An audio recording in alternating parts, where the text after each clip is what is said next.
Changing a motorcycle tire in 60 seconds. I'm gonna take off the bags. Strike them loose. It literally just lifts off as easy as that.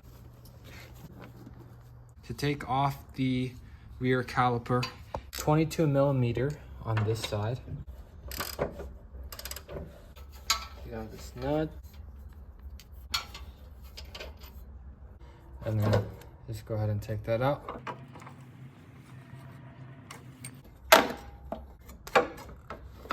This spacer right here.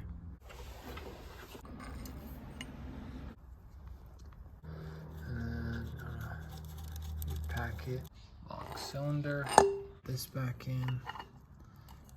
And so we'll go ahead and put this on. Rubber mallet it in. Pretty good. Now I'm putting this back on. Let's put the washer on. Nut on.